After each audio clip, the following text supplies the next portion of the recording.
how to import contacts and accounts in Freshsales. So first, go to your account. Next is just click on contacts here at the left side.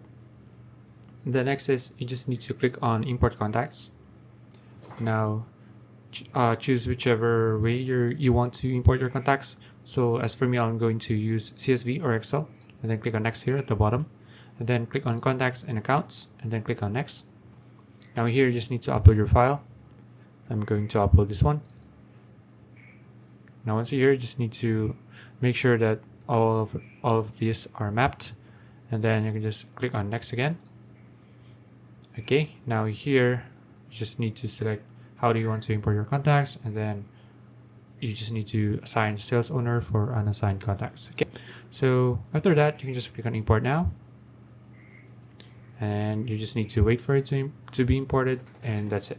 Okay, so there you go. So if you found this video useful, please like and subscribe for videos like this. See you in the next one.